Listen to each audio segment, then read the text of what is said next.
지친 걸음을 세우는 솔로몬의 기도라는 제목으로 잠시 말씀을 나누겠습니다.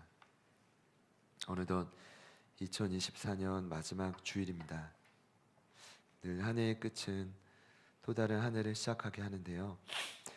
참 숨가쁜 한 해를 여러분 보내셨을 거라고 생각합니다. 특별히 이 시점에서 또 이 땅에 많은 분들이 스스로 점검하시는 중요한 질문이 있는 것 같습니다. 그것은 다름 아닌 새해에 올 초에 계획했던 일들이 얼마나 내 삶에 이루어졌는가. 특히 예수님을 믿는 저희들도 꼭 한번 점검해 볼 필요가 있을 것 같습니다. 돌아오는 화요일 밤에 송구영신 예배를 드릴 텐데요. 그러면 꼭 함께 하시기를 축복합니다. 저희가 꼭 갖는 순서가 있죠. 바로 새로운 교회 표 아래 개인별로 이 기도 제목을 적어서 제출하는 것입니다. 이제 유초등부만 돼도 이제 아이들도 다 이걸 적어가지고 하나는 보관하고 한 가지는 또 제출을 하는데, 그때마다 저희들은 또 진지한 마음으로 이 계획을 써냅니다. 이 시간 여러분도 한 번은 고민해보고 질문해 보실 수 있기를 소망합니다. 한 해의 계획 중 소중한 목표들이 있었을 텐데요. 얼마나 이루어지셨습니까? 특별히 대강절과 성탄절이 지나고 오늘은 한 해의 마지막 또 주일 아침인데, 제가 생각을 할 때는 곰곰이 생각해 보니까 특히 그 송구영신 예배 때 새해를 기다리며 주셨던 마음들은 평소 우리의 마음이라기보다는 하나님이 주신 새로운 감동의 가능성이 크다고 생각을 합니다. 그래서 그 계획들이 이루어졌다는 것은 제가 생각할 때는 그만큼 하나님의 뜻이 여러분을 통해 이 땅에 이루어졌다는 뜻입니다. 그리고 주님의 나라가 여러분을 통해 보이지 않는 사단의 나라를 점령하고 그만큼 확장되었다는 뜻이고요. 또한 그만큼 여러분이 지지 않고 승리했다라는 뜻입니다. 여러분 옆에 있는 분들께 이렇게 한번 좀 감사와 축복의 메시지를 전달했으면 좋겠습니다. 이렇게 한번 인사합시다. 잘 싸우셨습니다. 네, 한 번 더 인사할까요? 정말 애쓰셨습니다. 네. 근데 이제 왜 애쓰냐 하면 그래도 올 초에 세웠던 계획을 이루기 위해서 열심히 달려가는 거잖아요. 실은 이런 고민을 하다가 제가 오늘 이 마지막 주일 본문을 정하는데 좀 고심을 많이 했는데, 오늘 이 본문을 보면서 짧은 한 구절이지만 이 안에 놀라운 비밀이 담겨져 있더라고요. 뭐냐 하면 주님의 계획이 어떻게 하면 나를 통해 잘 실현되어질 수 있는가, 어떻게 하면 지지 않고 보이지 않는 사단에게 밀리지 않고 하나님의 뜻이 이 땅 가운데 이루어져 가는가. 오늘 저희가 이제 기도의 생명을 건 사람들 이 주제 설교를 마무리하려고 합니다. 여러분 아쉬워하시는 것 같지 않지만 곧 새해이기 때문에 마침 12번째 주제 설교라 제가 오늘 마무리하려고 하는데, 여러분 많이 아쉬우시죠? 네, 아멘. 감사합니다. 오늘 말씀의 주인공을 솔로몬으로 한번 선택해 봤는데, 제가 선택했다기보다 구약에 이제 많은 분들을 소개했잖아요. 뭐 아브라함, 야곱부터 여호수아, 모세, 그리고 뭐 한나, 나오미, 그리고 시편의 무명의 한 노인 엘리야, 뭐 히스기야 쭉 살펴보는데, 하나님 어떤 분을 소개해야 될까요? 어떤 기도가 정말 우리 공동체에게 필요할까요? 계속 집중하고 기도하는 가운데 잠언 말씀을 보는데 솔로몬의 고백에 제 마음에 깊이 와닿기 시작했습니다. 이거구나. 여러분 같이 읽으셨지만 이 본문은 굉장히 유명한 구절입니다. 이 본문을 원문에 가까운 표준세 번역을 보면 이렇게 번역됩니다. 사람이 마음으로 자기 앞길을 계획하지만 그 발걸음을 인도하시는 분은 주님이시다. 다시 한번요.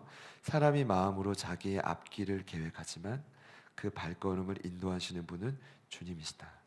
제가 이 본문을 설명드리기 전에 반드시 여러분이 잠언을 이해하기 위해서 이것만큼은 이해해야 될 구조가 있습니다.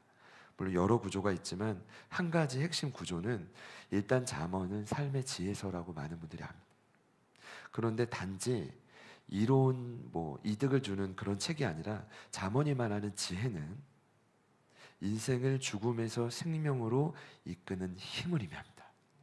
그러니까 잠언이 말하는 지혜를 깨달은 분들은 사망에서 생명으로 옮겨질 수 있음을 믿으십시오. 근데 이 지혜를 알면서도 무시하고 터부시하면 죄송하지만 그 인생은 망하는 겁니다. 그만큼 지혜가 중요한데 총 31장으로 구성되어 있습니다. 그래서 많은 성도분들이 이 잠언이 31장이니까 한 달에 이 잠언 말씀 독파, 필사 독파 이런 것 운동들을 이제 많이 하시는데 근데 그 31장 중에 무려 솔로몬이 기록한 잠언의 말씀이 무려 16장입니다. 그러니까 절반이 넘어요. 10장부터 25장까지인데 그런데 처음 10장부터 15장까지를 보면 제가 소개하려고 하는 잠언을 이해하기 위한 중요한 독특한 표현이 하나 나오는데 바로 대구 잠언입니다. 뭐냐면 서로 다른 의미가 병행법으로 반의적으로 계속 나오는 건데 예를 든다면 지혜로운 자를 소개하고 우매한 자를 말합니다. 그리고 의인을 말하고 또 의인을 말한 다음에 또 악인을 소개하고 또는 부지런한 자를 말하면 게으른 자를 소개하고 또는 마음이 곧은 자를 말하면 마음이 굳은 자를 말합니다. 제가 1부 때도 소개했지만 마음이 곧으면 여러분 심각한 일이 일어납니다. 그러니까 마음이 쭉 하나님을 향해 대로처럼 길이 열리면 누구를 만나고 어떤 말을 들어도 오해도 없고 오해 있는 말을 들어도 수용이 되는데 여러분 마음이 굽어 있으면 어떤 축복의 메시지와 생명의 말을 들어도 제대로 인풋이 안 돼요. 그러니까 이제 자꾸 아웃풋이 어떻게 돼가냐면 사람을 죽이게 되는 겁니다. 여러분 이해가 되시죠? 그러니까 이런 반의 병행하는 구조가 잠언에 참 많이 나오는데 그런데 그것이 쭉 진행되다가 오늘 읽으신 16장부터는 그 반의 병행 대꾸가 조금 달라져요. 어떻게 달라지냐면 이전에 15장까지는 사람과 사람으로 이렇게 대립을 했는데 오늘 16장부터는 사람과 하나님으로 대조가 바뀝니다. 이해가 되십니까? 근데 곰곰이 생각해 보면 여러분 사람과 사람은 대립할 수 있어요. 근데 정말 심각한 인생의 문제는 하나님과 평행선을 긋는 것입니다. 그러니까 제가 볼 때 솔로몬이 10장부터 15장까지는 사람과 사람 간에 어떤 것이 하나님이 기뻐하시는 모습인지를 소개한 다음에 16장부터는 정말 중요한 하나님과 사람을 대조하며 소개하는데 정확히 표현하자면 사람의 일과 하나님의 일을 극명하게 대조하며 소개합니다. 여러분 꼭 기억하셨으면 좋겠는데 잠언이 말하는 지혜로운 자는 누구냐? 10장부터 15장을 보면 하나님이 기뻐하시는 편에 서는 것입니다. 여러분이 그럴 수 있기를 축복합니다. 근데 그것보다 더 중요한 게 있어요. 16장부터 나오는 얘기 핵심인데 그건 다름 아닌 사람의 일과 하나님의 일을 구분하는 것입니다. 아무리 하나님의 일꾼이어도 자꾸 내가 할 수 있는 영역을 자꾸 넘어서는 경우가 있습니다. 여러분 그것은 제가 볼 때는 본인의 한계를 뛰어넘는 거라고 생각할지 모르겠지만 이것은 한계를 뛰어넘는 개념이 아니라 하나님의 영역을 여러분이 침범하는 겁니다. 이해가 되시나요, 제 말이? 그러니까 아무리 열심히 있어도 내 영역 안에서 최선을 다하면 되지 하나님의 영역을 침범하면 이제 하나님이 이따가 제가 말씀드리겠지만 미워하십니다. 제가 한 가지 확신하는데 오늘날 기독교가 속한 이 교계뿐 아니라 정치계, 의료계, 문화계, 교육계, 사업의 현장도 마찬가지입니다. 여러분 반드시 사람의 영역과 하나님의 영역이 따로 존재한다는 것을 한 번만 오늘이라도 한 번만 깊이 기억하시기를 축복합니다. 그것을 16장부터 말을 하고 있다는 겁니다. 그런데 오늘 구절이 그것을 명확하게 소개합니다. 사람이 마음으로 자기의 길을 계획할지라도 그의 걸음을 인도하시는 일은 여호와시니라. 자, 여기서 메모해 주세요. 사람의 영역은 무엇일까요?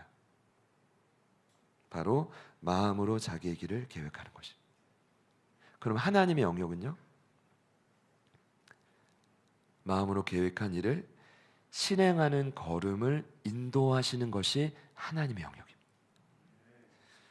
제가 지금 오늘 조금 평소보다 좀 더 천천히 얘기하죠? 네, 이해하실 거라고 믿습니다. 자, 정말 중요한 건 여기서 말하는 사람은 누구인가?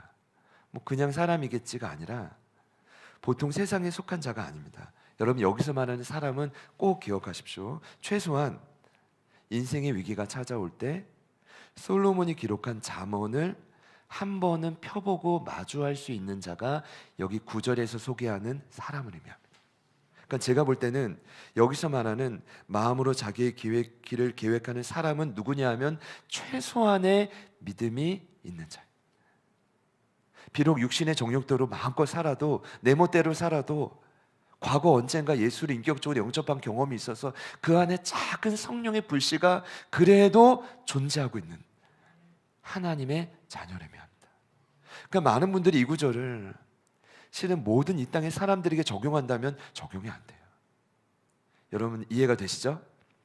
자, 그렇다면 여기 나온 사람, 하나님의 자녀가 자기의 길을 계획한다는 것은 무엇일까요? 제가 오늘 하나님이 이렇게 시흥장 9절 한 구절이야 라고 말씀해 주셔가지고 얼마나 행복한지 모릅니다. 제가 제일 좋아하는 말씀 풀이 방식은 한 구절을 그냥 여러분 지겨우실 수도 있겠지만 깊이 고민하고 나누는 건데, 실은 이 한 구절이 저에게도 굉장히 익숙했거든요. 그런데 이번 주에 제가 깨달은 건 이 구절을 제가 많이 오해하고 있다. 아니, 어쩌면 전혀 모르고 있었던 거죠. 왜냐하면 여기서 말하는 사람, 하나님의 자녀가 자기의 길을 계획한다는 것은 여러분 그냥 내 생각, 내 마음대로 계획하는 것이 아니더라는 거예요. 그럼 여기서 말하는 자기의 길을 계획하는 건 무엇일까요? 굉장히 중요한 해석인데, 오늘 16장 최소한 전체의 맥락에서 볼 때 그들의 계획하는 계획은 무엇이냐? 결론적으로 말씀드리면 여호와가 기뻐하시는 행위입니다. 내가 원하는 일이 아니라 하나님이 나에게 원하시는 일을 의미합니다. 자, 근거를 말씀드리면 오늘 9절 읽으셨는데 7절과 8절을 제가 읽습니다. 사람의 행위가 여호와를 기쁘시게 하면 그 사람의 원수라도 그와 더불어 화목하게 하시느니라. 그러니까 하나님이 기뻐하시는 일을 하면 원수와도 회복이 된다는 거예요. 할렐루야. 올해가 가기 전에 모든 원수와 회복되시기를 축복합니다. 만약 있으시다면요. 8절에 보니까 적은 소득이 공의를 경하면, 죄송합니다. 제 이름으로 갑자기 겸하면 많은 소득이 불의를 겸한 것보다 낫다. 돈이 아무리 많아도 불의는 뭐냐 하면 하나님이 기뻐하시지 않는 일을 하면 이거는 아무 소용이 없고, 적은 소득이라도 공의를 겸하면 훨씬 낫다는 겁니다. 여기서 말하는 여러분 공의란 무엇일까요? 정확히 말씀드리면 하나님이 인정하시는 행위를 의미합니다. 자, 그러니까 정말 중요한 것은 무엇이냐 하면 여러분이 하나님의 자녀로 하나님이 기뻐하시고 하나님이 인정하시는 일을 계획하시는 것입니다. 여기까지가 잘 따라오셨죠? 그렇다라고 한다면 이제 마지막 우리에게 남은 과제는 하나입니다. 여기까지 모두가 우리가 이해하고 실행했다는 전제하에 남은 과제는 한 가지입니다. 그건 바로 뭐냐면 그 계획이 저와 여러분의 삶에 얼마나 실제가 되느냐. 맞죠? 얼마나 그 계획이 저와 여러분의 삶에 그 선한 의도와 구체적인 계획이 실제가 될 수 있느냐. 근데 오늘 9절 말씀을 보니까 그 의도와 계획이 실제가 되려면 누가 여러분의 계획을 인도해 주셔야 되죠? 여호와 하나님이십니다. 이해되시는 분들만 아멘 해보시죠. 누가 그 계획을 인도해 주셔야 됩니까? 여호와 하나님. 저와 여러분의 계획이 아무리 선하고 뛰어나도 하나님이 인도하지 않으면 결코 실행되지 않습니다. 하나님이 그 문을 열어주시지 않으면 결코 실행되지 않습니다. 제가 이제 어릴 적부터 제 아버님, 제 부모님 목회를 하셨기 때문에 정말 많이 들었던 표현이 하나 있습니다. 그 문구가. 그러니까 이제 부흥회 때도 어떨 때 막 억지로 끌려가기도 했지만 졸면서 들었던 이 표현들이 있어요. 수많은 믿음의 선배들이 했던 고백인데, 그건 뭐냐 하면, 경환아, 하나님이 열면 닫을 자가 없고, 경환아, 하나님이 한 번 닫으면 열 자가 없다.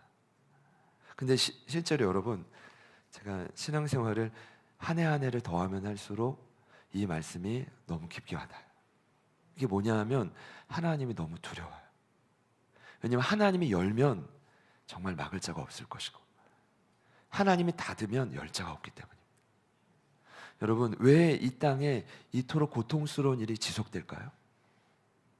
다른 계열을 보기 전에 저희들의 삶을 보더라도 왜 자꾸만 어려움이 찾아올까? 제가 볼 때는 근본적으로 하나님을 두려워하지 않기 때문입니다. 여러분, 진정 하나님을 두려워하신다면 오늘 하나님이 하시는 이 계획들이 저와 여러분의 삶의 실제가 될 줄 믿습니다. 제가 이제 그래서 깨닫는 게 16장 1절을 보니까요, 이렇게 기록되어 있습니다. 마음의 경영은 사람에게 있어도 말의 응답은 여호와께로부터 나온다. 분명하죠? 그래서 3절도 나온 겁니다. 제가 읽을게요. 너의 행사를 여호와께 맡기라. 그리하면 내가 경영하는 것이 이루어지리라. 그러니까 저희가 하는 것은 행사를 계획하고, 모든 것을 이루시는 분은, 응답은 누구에게 있다고요? 여호와께 있다. 결국 나의 걸음이 여호와의 인도하심을 받는 것이 핵심입니다. 솔로몬이 기록한 이 인도하심에 중요한데, 제가 오늘 새롭게 깨달은 사실 한 가지 또 있습니다. 그건 바로 뭐냐 하면, 이 번역이 조금 아쉬운데, 여기 나온 인도하심은 원문의 의미와 조금 다릅니다. 여기서 인도하심의 정확한 의미는 어떤 길로 누군가를 인도한다, 안내한다는 뜻이 아니라, 여기서 인도하심의 정확한 해석은 꼭 기억하십시오. 세우다라는 뜻입니다. 어떻게 적용됩니까? 내가 하나님께로부터 받은 감동을 실행하다가 혹은 넘어지고 혹은 쓰러질 때 우리를 다시 일으켜 세우시는 분이 누구라는 겁니까? 하나님이라는 겁니다. 믿으십니까? 그러니까 주님이 허락하신 길을 걷다가 반드시 지쳐서 포기하고 싶을 때가 오잖아요.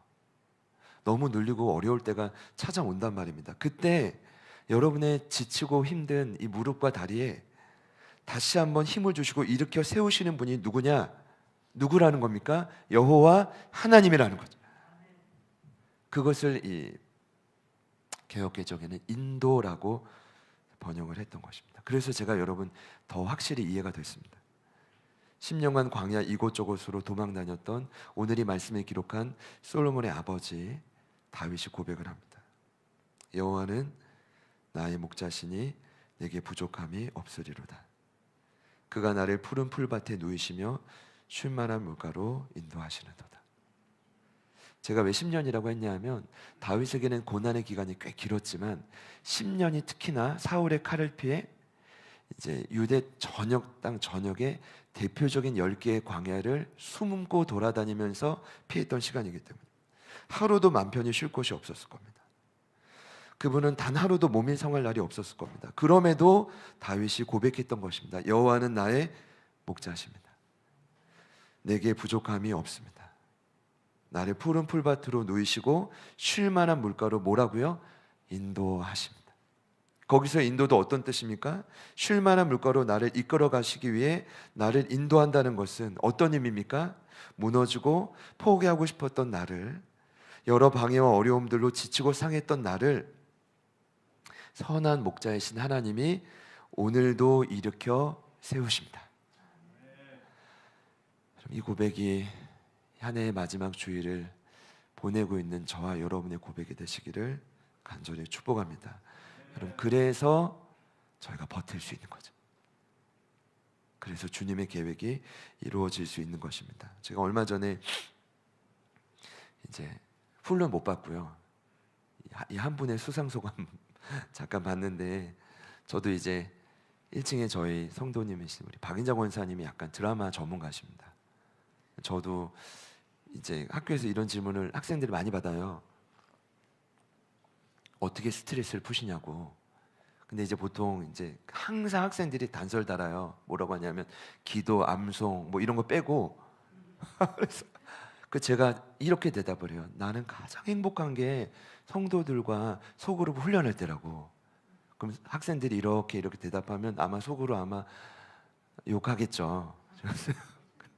근데 제가 진심으로 스트레스 푸는 방법이 이제 한 가지 있다면 좋은 드라마를 보는 겁니다. 우리 박은정 원사님 많이 추천해 주시는데 어느 날 그러시더라고요. 밥을 이제 혼자 막 먹고 있는데 목사님 굿 파트너라는 드라마가 있는데 아주 괜찮다는 거예요. 근데 이제 봤더니 어떤 내용이냐면 전문 이혼 변호사입니다. 근데 스승과 제자가 딱 나와요. 스승이 누구냐? 장나라. 제자가 누구냐? 이제 이름은 제가 기억이 안 나는데 보면 알아요. 근데 이제 만나서 우여곡절 끝에 핵심이 뭐냐? 가정을 파토내는 변호사가 아니라 어려움을 갖고 찾아왔을 때 어떻게든 그 가정을 보존해주는 변호사. 너무 감동이 되는 거예요. 근데 장나라 씨가 저는 몰랐는데 크리스찬인 거예요. 이번에 SBS 연기대상에서 이분이 배우 22년 차에 최초로 대상을 받으셨는데 이렇게 소감을 고백했습니다. 아무것도 아닌 저를 세워주신 하나님께 영광을 올려드립니다. 근데 저는 만약 그 자리에 제가 있다면 저는 어떻게 답할 수 있을까? 저는 예전에 그런 소감문을 들으면 에이 이랬는데 실은 요즘 어떤 생각이 드냐 하면 그 한마디를 그 자리에 고백하기 위해 보이지 않는 곳에서 얼마나 수많은 눈물과 노력의 땀이 있었을까? 저가 생각할 때 아무것도 아닌 저를 세워주신 하나님께, 세워준다는 게 뭘까요? 내가 지치고 포기하고 싶을 때, 우울증이 오고 내가 공황이 왔을 때, 때로는 작품이 없어서 너무 고달프고 어려울 때 나의 지친 걸음을 세워주신 하나님을 찬양합니다. 이 고백인 것. 제가 볼 때는 이것이 솔로몬의 기도가 적용된 고백이 아닐까. 여러분 찬양 중에 이런 찬양이 있습니다. 나는 아무것도 아닙니다. 주님의 사랑이 없으며 나는 아무것도 모릅니다. 주님의 지혜가 없으며 나는 아무것도 못합니다. 주님의 능력이 없으며 나는 한순간도 못 삽니다. 주님의 생명이 없으며. 할렐루야. 이제 나는 아무것도 아닙니다라는 찬양인데, 그러면서 이제 내가 사는 이런 고백이 나오죠. 여기까지만 하겠습니다. 그런데 이 찬양 고백을 보면 되게 단순합니다. 나는 아무것도 아닙니다. 주님의 사랑이 없으면 아무것도 아닙니다. 그리고 나는 아무것도 모릅니다. 주님의 지혜가 없으면. 그리고 나는 아무것도 못하는데 주님의 능력이 없으면. 그리고 나는 한순간도 못 삽니다. 생명이 없다면. 이 고백이 그냥 고백이 아니라 찐 고백인 거죠. 그렇죠?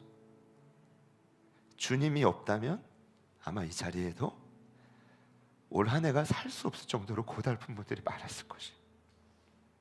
솔로몬은 그냥 부귀영화를 다 누리고 풍족해서 고백한 게 아니라 그도 인간이기 때문에 모든 것이 헛되다고 하고 죽었잖아요. 그래서 이 기도문을 남긴 거죠. 하나님이 수많은 방해물에 지친 내 걸음을 세워주시지 않으면, 이게 뭐예요? 걸음을 인도해 주시지 않으면 나는 살 수 없습니다. 이 고백이었던 거죠.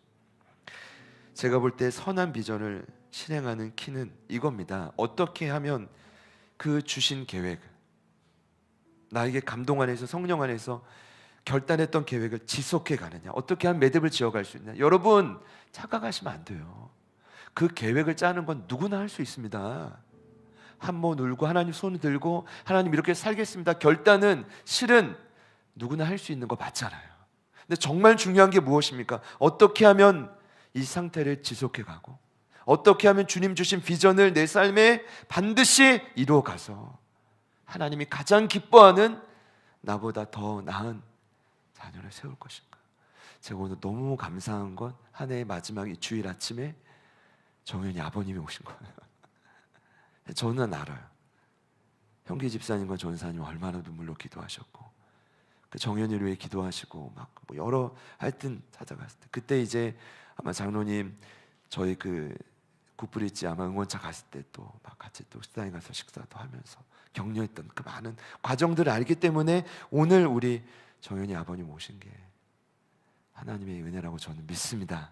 그러니까 이건 진짜 하나님 은혜가 돌고 도는 거 아니겠습니까? 그렇죠? 할렐루야. 어떻게 하면 이것을 이루어갈 수 있는가? 제가 일전에 강조했었는데 바로 영적 현행화. 현행화의 일반적인 의미는 그렇습니다. 단순히 현재를 유지해가는 힘이 아니더라고요. 이 현행화가 안 되면 어떤 분야에서도 여러분 망합니다. 근데 현행화가 제대로 되면 성장해요. 부흥합니다. 어떤 뜻이냐? 그냥 유지해가는 힘이 아니라 기억하십시오. 현재 시점을 기준으로 문서나 데이터가 지속적으로 업데이트 되어가는 것. 보유한 능력으로 따지자면 여러분의 신앙과 그 열정과 모든 힘이 과거에 정체되지 않고 지속적으로 성장해 가는 것입니다. 제가 이번 장례식장 때 이제 그 많은 분들이 오셨잖아요. 다 오신 것 같아요. 저 너무 감사한데 그 이제 신주론 집사님 이제 남현 집사님 가정 오셨을 때 그러면 안 되네. 자꾸 그 임마누엘 축제 영상이 왔다 갔다 이남전대 분들이 죄송합니다. 이게 맞는지 죄송합니다. 근데 제가 너무 송구스러운 거예요. 근데 벌써부터 내년 2025년 제10회 임마누엘 축제 이남전도의 순서를 구상 중에 계시다는 말씀을 그 옆에 있는 사랑하는 아내신 남희원 집사님이 해주셨어요. 근데 제가 그게 막 깊이 느껴지는 거예요. 오늘 뭘 느끼냐면 영적인 현행화. 무언가를 행했을 때 계속해서 잘하고 싶은 마음, 더 건강하고 싶은 마음, 더 선한 영향을 끼치고 싶은 마음. 여러분 그래서 제가 이번 장례식 때요 그 임마누엘 축제 영상을 뭐 예수님부터 해가지고 얼마나 많이 홀로 보면서 위로를 받았는지, 그리고 가족들에게도 보여주고 저희 형님 목사님도 이미 다 보셨더라고요. 그만 평가를 하고 같이 웃으면서 얘기를 하고 제가 뭘 느꼈냐 하면 이야 공동체가 정말 중요하구나. 할렐루야. 근데 어떤 공동체가 어떤 공동체여야 됩니까? 제가 드리고 싶은 말씀은 함께 예배하고 만나면 만날수록 더 현행을 하고 싶다, 더 성장하고 싶다, 더 건강하게 반응하고 싶다라고 느낄 수 있는 교회가 우리 제자들 교회구나. 장로님밖에 아멘 하지 않으셔요. 생각되시는 분들만 아멘 해보실까요? 다시 한번 기억했으면 좋겠습니다. 계획보다 더 중요한 건 지속해 가는 건데 오늘 16장 말씀을 딱 보니까 방해물이 계속 나와요. 근데 여러분 16장에 등장한 솔로몬의 고백을 보면 딱 한 가지, 가장 큰 방해물은 뭘까요? 다른 사람이 아니라 여러분 기억하십시오. 나 자신입니다. 그러니까 착각하시면 안 돼요. 혼돈하지 마십시오. 여러분에게 주신 비전을 이루기에 가장 큰 장애물은 주변 사람들이 아니라 여러분 자신입니다. 왜냐? 내가 하나님의 영역을 침범했을 때 나오는 결과가 바로 교만이기 때문에. 그때부터 사람은 무너집니다. 영적으로 괜찮을 것 같지만 내 뜻대로 자꾸 하나님의 영역을 침범하고 교만하다 보면 혼돈이 오고, 말씀에 나와요. 마치 내가 이 열매를 이룬 것처럼 혼돈이 일어나다가 착각하다가 그러다가 지치고 결국 하나님과 다시 멀어지기 시작하면서 결론은 망합니다. 여러분 예수님을 믿고 하나님의 자녀가 되었다고 자부하지 마십시오. 자부하지 마세요. 교만하면 망합니다. 그래서 여러분 16장 5절에 이렇게 나오죠. 무릇 마음이 교만한 자를 여호와께서 미워하시나니 피차 손을 잡을지라도 벌을 면하지 못하리라. 18절입니다. 교만은 패망의 선봉이요 거만한 마음은 넘어짐의 앞잡이. 이 유명한 구절이 어디서 풀어져요? 16장 9절을 중심으로 풀어져 가는 것입니다. 여러분의 계획이 지속되기를 원하십니까? 절대로 교만해서는 안 돼요. 25절에도요. 어떤 길은 사람인 보기엔 바르나 배경은 사망의 길입니다. 말씀을 맺겠습니다. 한 해를 마무리하는 이 시점에서 여러분께 꼭 드리고 싶은 부탁은 아무리 분주해도 올 한 해 여러분이 걸어온 길을 돌아보는 시간을 가지시기를 축복합니다.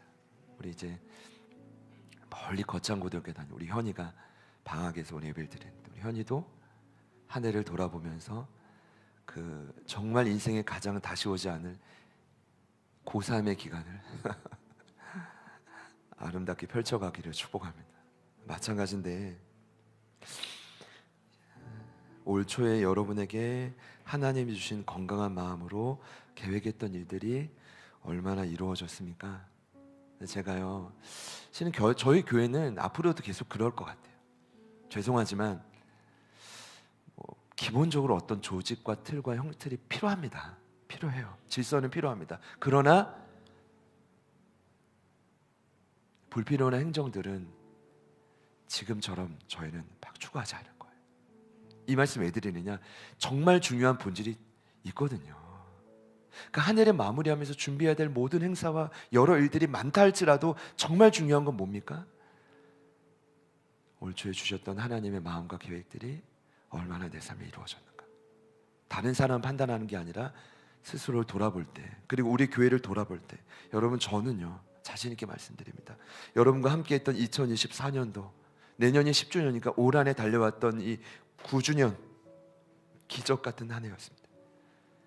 3층으로 본당에 내려오면서 4층 기존 본당에 중고등학생들이 올라갈 때 여러분 실은 저는 이제 어제도 그랬지만 이 장제 오명하는 그 차 안에서 참 이게 괜히 어머니께서 송구하고 가족들 죄송하지만 주보를 완성하느라 오후 3시 전까지 이제 종목목사님께 보내야 이제 밤에 또 나오니까요. 근데 그럼 제가 오늘 이렇게 칼럼은 못 썼어요. 이해해 주시기를 바랍니다. 근데 작년 마지막 주간 주보를 보는데 와 치열했더라고요. 1층에 중고등부실을 확장하려고 소망 헌금 내십시오라는 말은 안 했지만 얼마나 여러분께 부담을 드리면서 중고등부실 뭐 마련해야 됩니다. 그랬는데 올해도 보니까 여러분을 많이 고달프게 했던 것 같아요. 결국 내려왔고 아이들이 또 올라가고 예배 공간 겸 얼마든지 소통하고 놀 수 있는 공간이 생긴 것 같아서 너무 감사했는데 제가 실은 기도했거든요. 하나님 꼭 탁구대 하나 놀 수 있는 공간만 주십시오. 탁구대 하나만. 제가 이제 어릴 적부터 저도 탁구하면서 자랐기 때문에 아시는 분들은 아시겠지만 실은 저희 교회 하영 목사님과 담비 간사님 커플은 탁구를 치다가 눈이 맞았다. 탁구를 치다가 인생이 바뀌었다고. 진심이에요, 진짜요. 그때 4층에 전체 리모델링하고 확장할 때 탁구대 둘 공간도 없는데 이미 마음이 있었겠지만 그때 탁구대를 교육관 그 공사도 안 된 바닥에 펼쳐놓고 탁구를 치기 시작해 이분들이. 그러다가 이제 뭐 탁구만 쳤겠습니까? 막 집도 데려다주고 음료수도 한 잔씩 마시다가 누나 동생이 연인 관계로 막 탁구대는 필요해.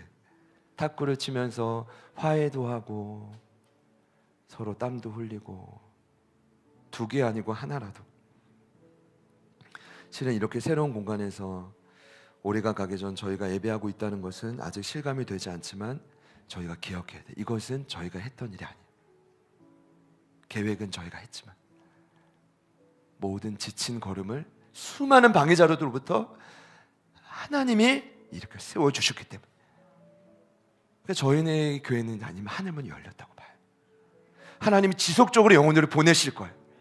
오시는 모든 분들마다 위로를 받고 본질 앞에 변화되기 시작할 줄 믿습니다. 그런데 올해도 보니까 거의 반년 동안 거의 모든 성도님들이 그 느헤미야 설교 들으면서 느헤미야를 본받아 기도하고 헌신하고 작정하시고 위기를 돌파해갔다고 생각합니다. 이제는 하나님 품에 안기셨지만 12월 8일 이곳에 첫 주일 예배 때 사랑하는 어머님이 예배를 드리셨다. 드리시다가 아프셔서 잠옷실로 이제 또 가시긴 했지만 제가 볼 때 버티신 거죠. 하나님의 이 현행화를 눈으로 직접 보신 거죠. 감사했던 건 예배하시는 영상들이 평소에 이게 일상의 영상도 없는데, 오랜 제가 말씀드렸지만 따로 부흥회가 없었고 제가 4층에서 마지막 그 특별 금요기도에 3주간 인도했잖아요.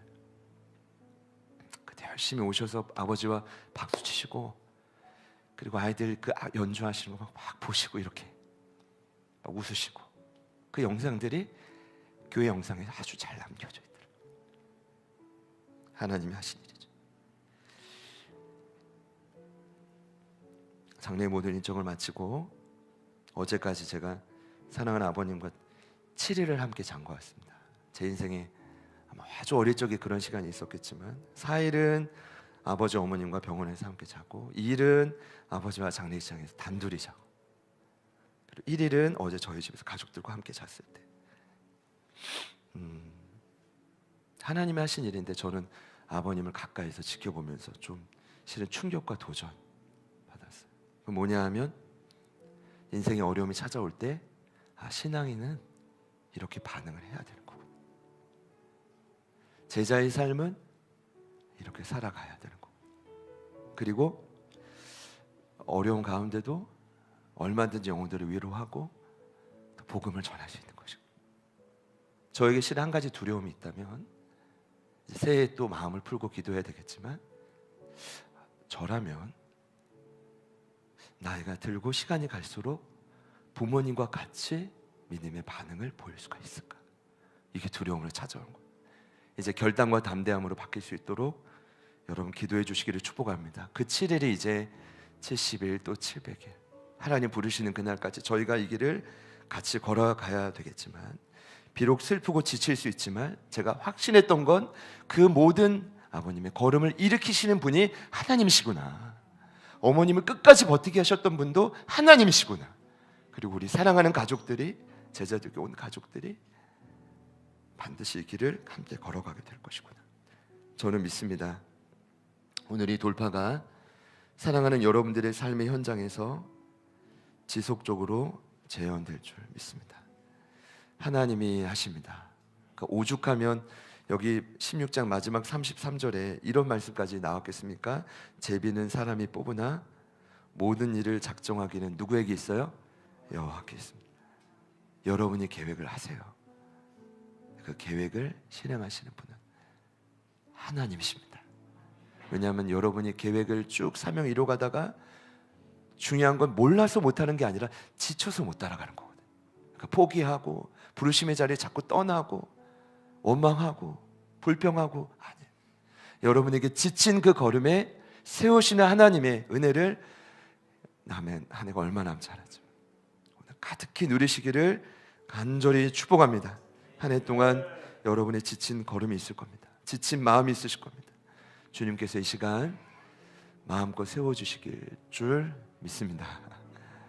우리 서로에게 한번 이렇게 사랑하는 마음으로 축복해 봅시다. 당신의 걸음을 하나님만이 세울 수 있습니다. 아멘이시죠? 찬양하겠습니다.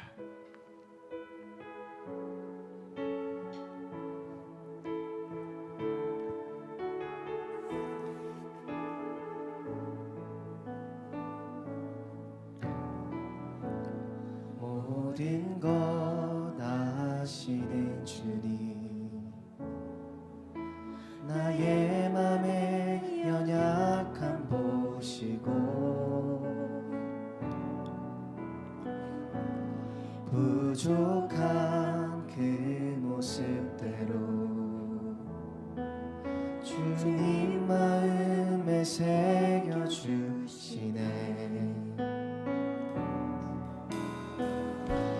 주님께 토로한 마음 하나하나 헤아려 주시니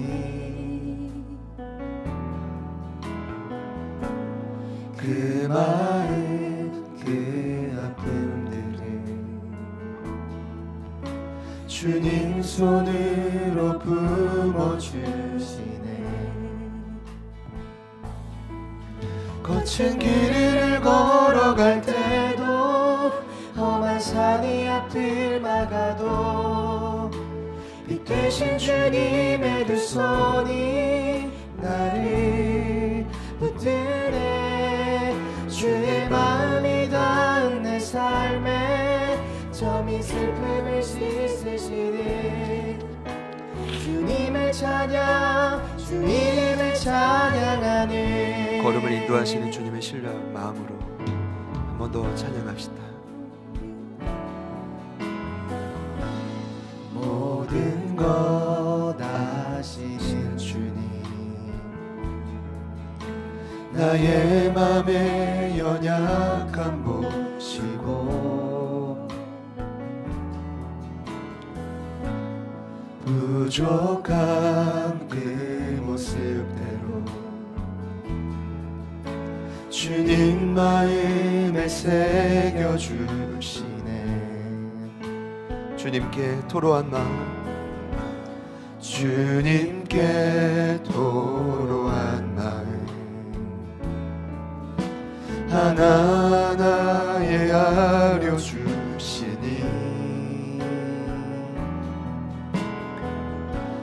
그 마음 그 아픔들을 주님 손으로 품어주시네. 거친 길을 걸어갈 때도 험한 산이 앞을 막아도 빛 되신 주님의 두 손이 나를 붙드네. 주의 마음이 닿은 내 삶에 점이 슬픔을 씻으시네. 주님을 찬양 주 이름을 찬양하네. 거친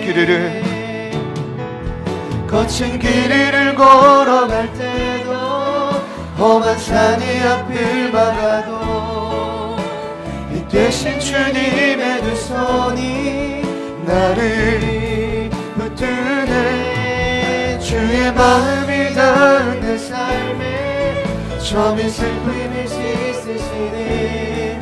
지친 걸음을 향해 우리 다 함께 믿음으로 한 번 더 고백합시다. 거친 길을 걸어갈 때도 험한 산이 앞을 막아도 빛 되신 주님의 두 손이 나를 붙드네. 주의 마음이 닿은 내 삶에 점이 슬픔을 씻으시네. 주님을 찬양 주 이름을 찬양하네.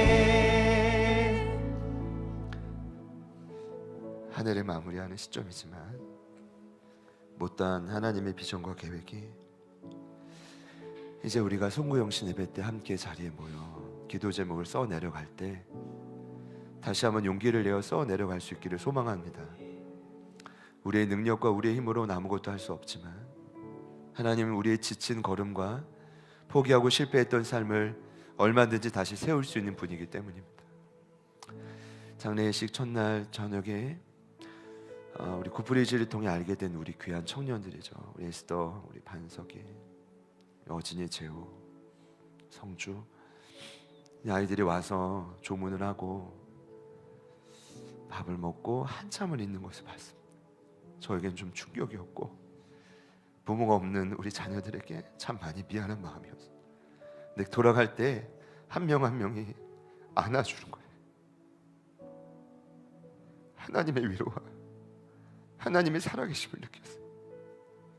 저희들의 삶에 얼마든지 지치고 넘어지고 쓰러질 수 있지만 함께 공동체된 우리 가족들이, 우리 제자들께 온 가족들이 마주하는 새해만큼은 하나님이 주신 비전을 서로 위로하고 하나님의 살아계심을 함께 선포하고 안아주며 이루어갈 수 있기를 소망합니다. 비록 올 한 해 많은 연약함과 문제들이 반복되었지만 하나님은 살아 계십니다. 그리고 여러분의 지친 걸음을 세우실 수 있는 분이십니다. 그리고 반드시 새로운 길을 열어 가실 줄 믿습니다. 이 시간 우리 말씀을 기억하면서 주님 이름 부르신 후에 우리의 지친 걸음을 세우신 하나님을 의지합니다. 우리 간절히 한번 기도하며 나아갑니다. 주님을 찬양하네. 주님 아침 길 걸어갈 때도 험한 산이 앞을 막아도 아버지 하나님, 이 대신 주님께서 기억하셔서 남은 내 삶에 하나님의 마음과 눈물이 흘러가기를 소망합니다. 성령 하나님, 주님의 위로가 있기를 소망합니다. 하나님 도우소서. 성령 하나님 도우소서. 오직 우리가 마음으로 자기의 길을 계획하시고 그 발걸음을 인도하시는 분은 주님이십니다. 그 발걸음을 세우시는 분은 주님이십니다. 성령 하나님 도우시옵소서. 지친 그 발걸음을 다시 한번 세우시는 분은 주님이십니다. 성령님이 믿지 않게 하여 주시고 하나님 망각하지 않게 하여 주시고 착각하지 않게 하여 주시고 교만하지 않게 하여 주시고 하나님 말씀을 붙들고 신음하며 고민하며 주님 앞에 신으며 하나님께 더욱 깊이 나아가는 우리가 되게 하소서. 반드시 하나님 영원한 영혼의 마음을 만드시고 성령께서 찾아오셔서 하나님의 계획들을 이루실 줄 믿습니다. 성령님 도우소서. 성령님 일하소서. 하나님 도우소서. 하나님 역사하소서. 하나님 묻소서. 주님 도우소서. 주님 일하소서. 아버지 도우소서. 하나님 못다한 비전 하나님 우리는 의지할 것입니다. 하나님 마음을 풀고 해결하고 새로운 하늘을 맞이할 것입니다. 새로운 하늘을 맞이할 것입니다. 변화된 하늘을 맞이할 것입니다. 기도하며 결단하는 모든 분들께 하나님 과거의 모든 아픔을 끌어내고 모든 상처를 씻어내고 주님을 향해 결단적으로 매달리며 기도하며 나아갈 것입니다. 성령님 도와주시오. 주님 도와주시오. 주님 도와주시오. 주님 도와주십시오. 하나님 도와주십시오. 하나님 여전히 살아계시고 하나님 우리에게 마음을 만드시고 주님의 계획을 이루어 가실 것입니다. 성령님 도우소서. 성령님 도우소서. 성령님이나 아버지 도우소서. 아버지 일하소서. 성령님 도와주시고 아버지 역사 사랑의 하나님 감사합니다. 아버지 하나님 간구합니다. 주님 붙드시고 주님 일하시고 성령님 역사하시고 하나님 우리를 통해 가실 위대한 일들을 하나님 우리가 함께 기도합니다. 함께 기도합니다. 함께 기대합니다. 주님 도와주시고 주여 도와주시고 주님 일하여주시고 성령님 성령님 성령님 성령님 성령님 도와주십시오. 주님 도와주십시오. 주님 도와주십시오. 주님 일하여 주십시오. 하나님의 임재가 사라졌습니다. 하나님 우리를 떠났소나 날마다 하나님 우리와 함께 하심을 느껴 하나님 우리 무너진 걸음을 일으킬 수 있는 하나님밖에 없음을 세우달라는 주님 도와주십시오. 주님 도와주십시오. 주님 도와주십시오. 인도하시고 우리의 걸음을 세우신 하나님 성령님 도와주십시오. 주님 도와주십시오. 주님 일하여 주십시오. 하나님 도와주십시오. 하나님 역사하소서. 주님 도우소서. 주님 일하소서. 주님 도우소서. 주님 도우소서. 하나님 망각하지 않게 하소서. 하나님 힘을 주십시오. 하나님을 향한 그 신뢰가 우리 안에 있다면 하나님 믿음이 우리 인생을 변화시킬 수 있음을 깨닫게 하여 주시고 주님 도와주시고 성령 하나님 도와주십시오. 주님 도와주십시오. 주님 일하여 주십시오. 하나님 도우소서. 성령님 성령님 도우소서.